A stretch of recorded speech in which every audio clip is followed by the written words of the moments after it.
It's your boy Dub Zorro. Monkey D Bubba on the ones and twos. On the ones and twos, yo. So, we've seen this trend heavy in the One Piece community amongst, big names out there in the YouTube channel. So why not go ahead? We newcomers, we might as well go ahead and start ours too. So by next year, we can have a different look. So this right here is Y.F.1.L's top 30 One Piece characters. All right. So before we even jump into the characters, let me go ahead and tell you guys how we chose our characters, and we chose them by the parameters that me and Monkey D came up with together. All right. So one of the parameters is your work has to be seen. So in other words, we got to see film. Check the film. If we can't check the film, we can't see you put in any type of work, we feel that you can't be in here simply for that. Okay, so we're also not just going off word of mouth or just titles, because we all know in the One Piece community or in the One Piece universe, titles mean everything. Okay, but once again, we can't just go off of that, because if we can't check the film, I wouldn't feel right putting you in this top 30, because it messes with the integrity. So with that being said, before we really get into the top 30, let's give you some honorable mentions, some names that we really debated and try to figure out ways to put them in, but because of the parameters that we set, we just couldn't. All right. So we got Dragon, Green Bull, and Ben Beckman. All right, so Monkey, go ahead and tell me how we got into this. Yo, so based off the parameters, this was hard. This was a debate back and forth almost for 3 days. 3 days. 3 days. Hard days. But coming down to it, it's hard. We couldn't put Dragon on there because, granted, he's the world's most wanted man, but we've only seen him just grab Smoker's wrist. Right. There's no feats. Granted, he is the Revolutionary Army's leader, but we know next to nothing about him. Mm-hmm. Same could be said about Green Bull. We don't even know what he looks like. Only thing we know is that he has an 8 and he loves women. That's it. Mm-hmm. And then Ben Beckman, what has he done? He pointed a gun at Kizuru. Right. So it's like you said, there's no real film to check on these guys to put them in, aside for the word of mouth. And pretty much that's really it, word of mouth and titles. So there's nothing that we can really base these guys off of. No right. Fight scenes, no nothing really. Nobody even dropping a one-liner saying anything, nothing. Right. So it's like I said, with that, those are the parameters that we set for our top 30. So please don't come with the hate in the comment section. Just try to enjoy the video and understand why we felt like we couldn't put these guys in there. All right.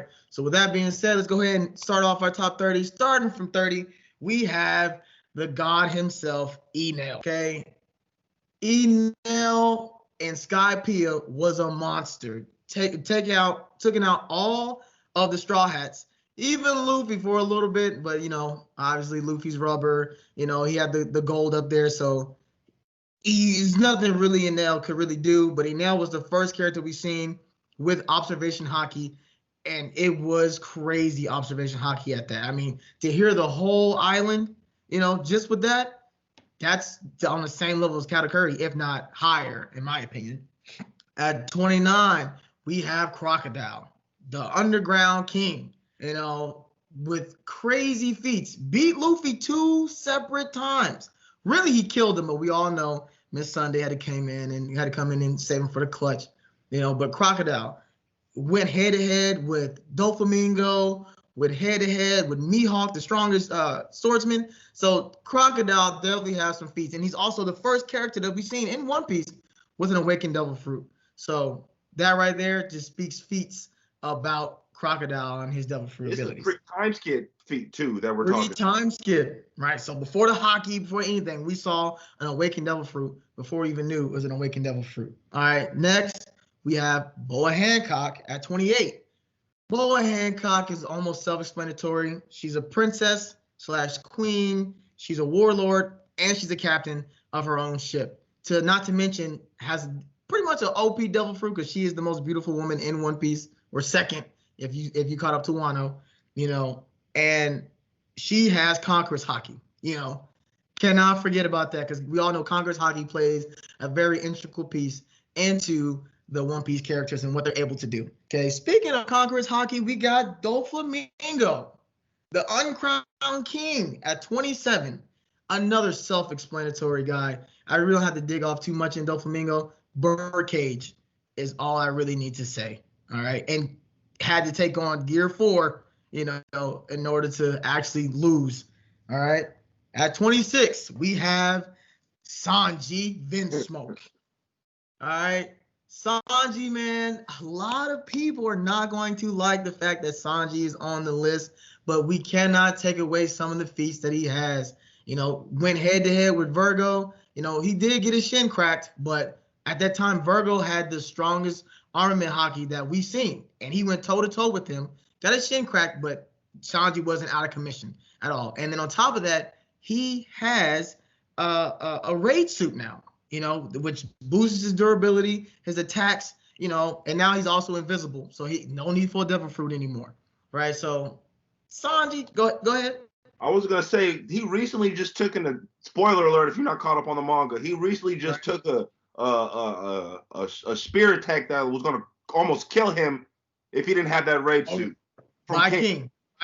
Yep, definitely can't forget that because that move was supposed to split him in half, pretty much. Yes, in half. That Sanji at 26 is gonna have the community going crazy because right now it seems like everybody's against Sanji, but speaking of against, 25 is what we got.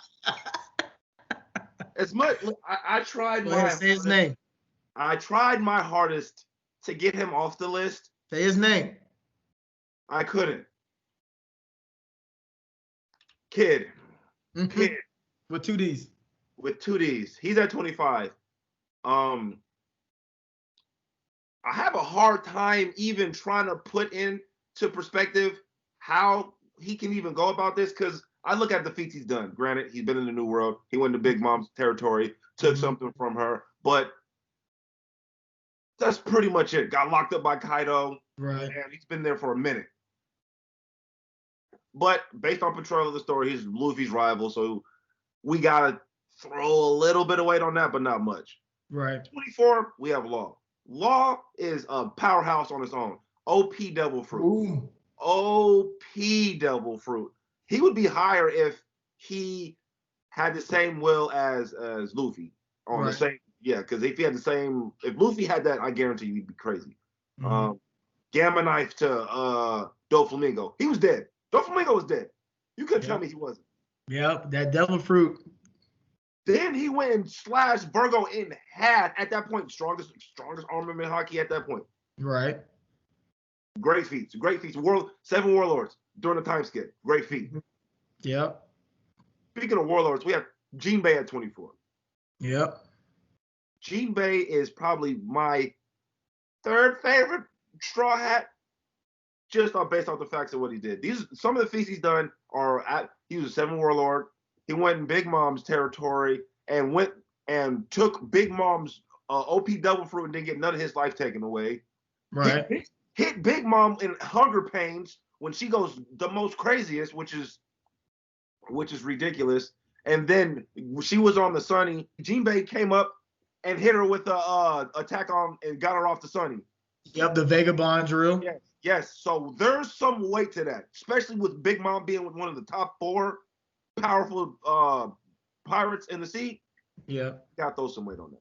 At 22, we got Yamato. Now, spoiler alert. We look at Yamato and we see the feats that she's done so far, which are granted, she fought Ace.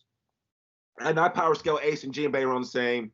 I want to say that Yamato got the better of Ace when they both fought in Wano. And she has a transformation that we don't know about, so we can't really scale her any higher than where it's at. So that's why we have her at 22. 21, we have Queen. He gave Big Mom two big flying headaches to her. Took her down. Yep. 2 of them. And took her down. And that's a feat on its own. Having somebody like that hitting Big Mom like that on a powerful attack when she doesn't even get hit like that. Right. Not even to mention that she was also going through a slight hunger pains as well at then. 20, we have King. The first time we get a little taste of King and his abilities is when he went on, yo, Big Mom's here. Don't worry about it, Kaido. I'll take care of it. Comes through. He sees Big Mom on the front of the ship. He's not worried about that. Flies down and knocks out the ship and Big Mom into the ocean. So that right there, man, is fearless. Fearless. All right. So plus, not to mention, he is Kaido's right-hand man. The right-hand man to the strongest creature in One Piece. So that right there, if he is right-hand man, it speaks volumes to what you're actually able to do. At 19, we got Magellan. Okay. First time we seen him, we pretty much see him tank Luffy with no problem. And then right after that, we see him take on Blackbeard and the Blackbeard pirates of who he had at that time with ease, taken up by himself. Granted, this was before Blackbeard had the second Devil Fruit. We all know how strong he got after that, but still, Blackbeard wasn't to be joked with or to be played with at that point in time either, with just the one Devil Fruit that he had, because that was still one of the strongest Logia's Devil Fruit at the time, and Blackbeard was no problem for Magellan. Okay, the only problem with him is his stomach, and the BGs that he gets from. I got the BGs. So that's 19. At 18, we have, and it's only right that I talk about him, we have Zorro at 18. Okay, we got Zorro at 18. Zorro, show it. Zorro's almost a self-explanatory guy. First commander, first mate of the Straw Hat Pirates. Okay, now currently, if you call up to Wano, like you said, spoilers just in case, Zorro now has Enma. Okay, and we all know the power and the legend behind Enma itself, and the power that it withdraws and the hockey that it withdraws from the character. But even before he got Enma, Zorro was a powerhouse for the Straw Hat. Even so much of a powerhouse that when they went to different islands, a lot of islanders thought that Zorro was the captain of the Straw Hats, or it could have been a captain of his own ship, because he was that strong. Okay, so Zorro has always been a powerhouse for One Piece as a show and the Straw Hats more importantly. At 17, we got, I'm black, so I don't really know how to say his name properly, but we got Shinoru of the Rain. You know what I'm trying to say, but we got him. All right, he is equal, and this is word is bond. This is in black and white. Shinru is equal to Magellan, but he also fears him because of his Devil Fruit. Okay? And now Shinru has his own Devil Fruit. I'm willing to say that I'll give Shinru that slight edge over Magellan at this current moment. Because like I said, they were equals to begin with, but Shinru had fear against Magellan. So that's why I had him kind of below, but now with the Devil Fruit, I feel like I get the slight edge to Shinru. And then at 16, we have Charlotte Katakuri. I mean, do I need to say more? Advanced observation hockey, some type of stage 2 armament hockey. As you saw, his armament hockey color was different than what we've seen from Doflamingo and Luffy. So armament hockey was definitely stronger at that time. And like I said, once again, his observation was out of this world at that current time. All right, but as we seen, Luffy does progress with his observation hockey. That alone crazy. That Luffy and Katakuri fight was crazy, bro. Speaking of having that Luffy and Katakuri fight, we got Luffy at 15. Now, I know a lot of people are going to say, yo, how do you have Katakuri above Luffy? How do you have Luffy above Katakuri? He barely... Check the film. Luffy just gave a huge feat recently. Again, spoiler alert, if you haven't read the manga, I don't know why you're even watching this video at this point. Right. Luffy gave a brand new Red Rock punch to Kaido. Not no Gear 4 bound. This was a Rio new type of energy punch. So that feat is crazy. And he's the MC. There's no, we're watching it through him. Right. 14, we have Sengoku. Reason why I have Sengoku at 14 is he used to be the fleet admiral of the older times. That's when Kizuru, Aokiji, Kainu, all these people. They were there, and he was the main fleet admiral. He has Conqueror's Haki. He was there in the war with Gold Roger and Garp. So we have to give some weight on that. Feats alone are crazy. Right. 13, we have Salvo. Now, not a big Salvo fan, I'll say that, but I will give him his due. Second in command, Revolutionary Army. When he fought Fujitora, he noticed Fujitora was playing with him, and he didn't like it. And I think he has advanced armament hockey. And just based off the portrayal of the story that's going on so far, I see him at 13. 12, we have Rayleigh. Rayleigh, ex-Pirate King's first commander, taught Luffy everything he knows, Conqueror's Haki. That alone, feats alone left on that. 11, we have Marco. Now, I know before 3 weeks ago, having Marco at 11 would have had us killed. We would have been murdered. Yo, Marco at Marine Ford, he ain't really do nothing. Well, yo, Marco's in Wano bodying everybody, bodying king and queen at the same time. At the same time.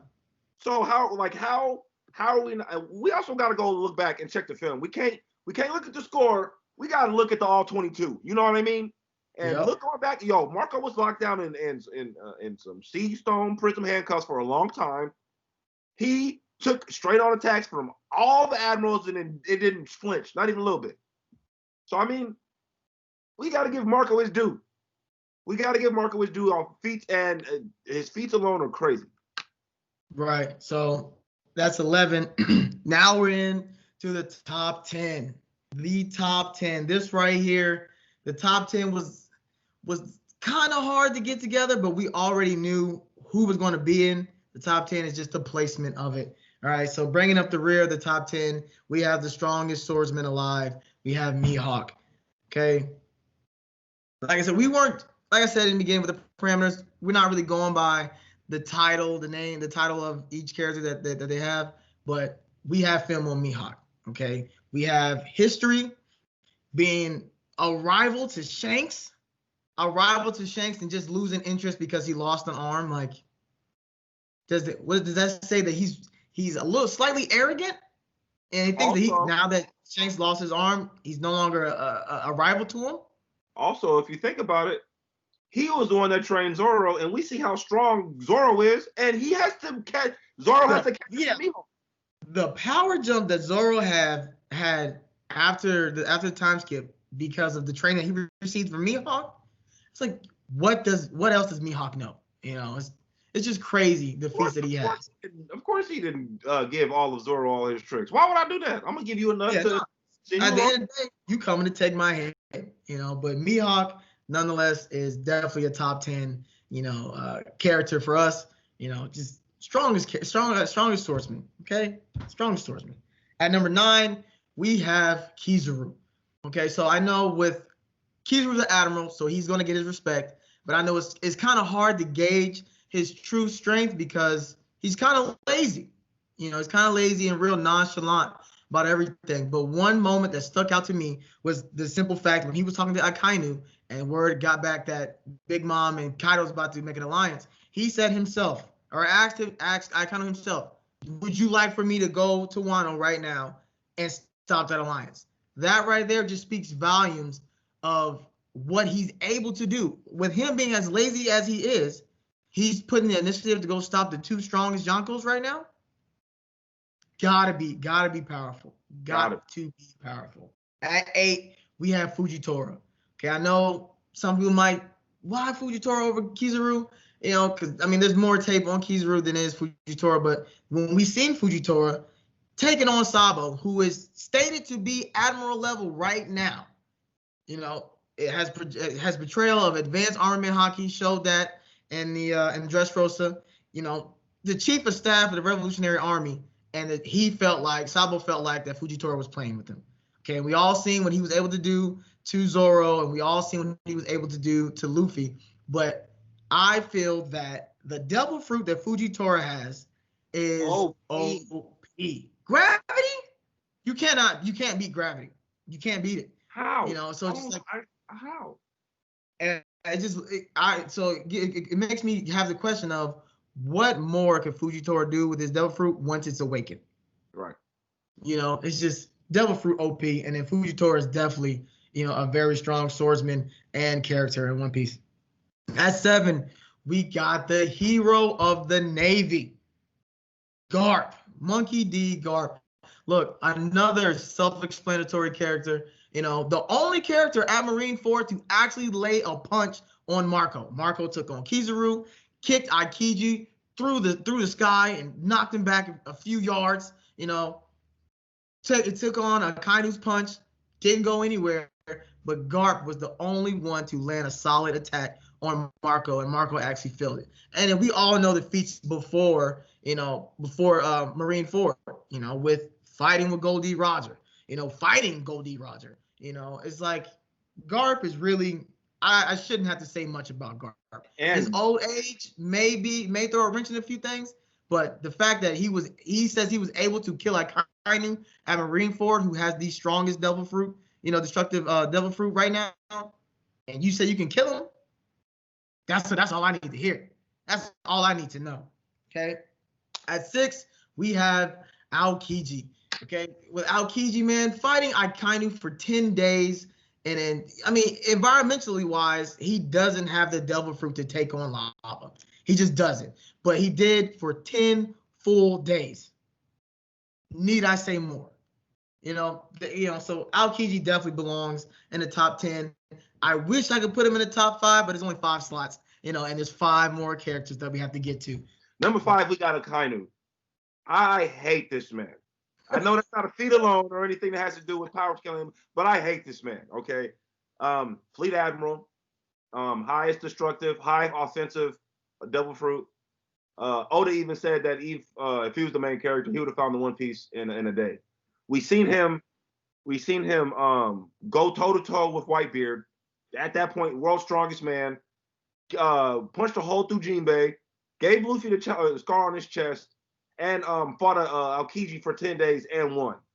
So those feats alone, and he's a fleet admiral. If we're gonna hold the admirals to a high standard, we gotta hold the person above them at an even higher standard. Number 4, we got Blackbeard, Mr. Zahaha himself. Okay. 2 devil fruits. It stated in the story, you're not if you have 2 devil fruits, you're supposed to die on contact. And immediately. And that's supposed to let us know something. Him and his crew are crazy strong, because if you think about it, in the time skip, they had the payback war between the Whitebeard remnants and the Blackbeard crew. That's basically everybody but Whitebeard. So everybody but Whitebeard and Ace and all of Blackbeard's crew apparently washed. So if you're the captain of that and you have crazy devil fruits, and we've seen what Whitebeard did with his devil fruit, and Blackbeard, the way he's able to neutralize anybody else's devil fruit, it's crazy. Then we got Shanks. Reason why we got Shanks at 3 is because at Marineford, Blackbeard ain't want no smoke, and he stopped the whole war on contact. Was like, yo, Blackbeard, no, my bad. Teach. What's good, yo? He was like, yeah, nah, not right now. We can't really do that. So also, why he came back there, he wanted to stop Kaido. And if you caught up to the manga right now, you see the craziness is going on. Yeah, you see how strong Kaido is. So that definitely speaks volumes on how the strength of Shanks. You know, so go there and to have a scuffle with that man, volumes. 2, we have Big Mom. Mama. That's my girl, boy. That's my girl. The only reason I feel like she's not one is just based off betrayal on the story, because it's almost like out of all the Yonkos, Big Mom is the gaff. Gold Roger went her territory, took something. Luffy went her territory, took something.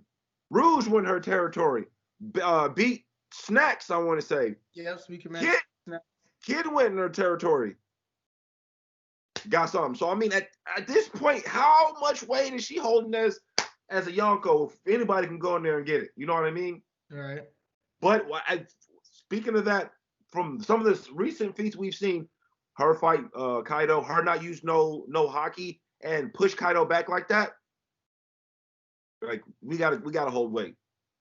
Speaking of Kaido, I'm pretty sure y'all seen this coming. Number one, based off the trail of the story, the introduction, everything that we've learned so far, and with Whitebeard being gone, how could we not put this man at number one? Strongest creature in the world. I can't say OP Devil Fruit because we don't really know much about it, but he one-shotted geared for strong Luffy, through Kid in the prison, Hawkins, X Drake, almost all the supernovas are under his command, breaking his will. Like, how can you not? And then when he did fight Big Mom, he took a punch and got right back up like it wasn't nothing. Like it was nothing. Right. So I mean, based off Patrol and the story, we gotta put Kaido at number one. Got to. He's the strongest creature for a reason, you know. So, but yeah, man. So like I said, we new to the trend, you know. We new to the YouTube game, so we want to go ahead and hop on the trend for the top 30. The building, you know what I mean. I expect this list not to be the same next year, 2022 or whenever we drop this next year, whatever we put 2022. Yeah. I guarantee I'm gonna put my future claim onto this. We're gonna have to put Luffy in the top 5 after Wano. Top 5? You're not even gonna say top 10. You just 5. We gotta go top 5 after Wano. Hey, look, that's your claim. We got a whole year, and we all know how long Wano is, so Wano could still be going on, you know, by the end of the year. Facts. But that's the claim I put out there, man. Yeah, but yo, it's Dub Zorro. Hey, Monkey D, man. Hey, yo, we out, man.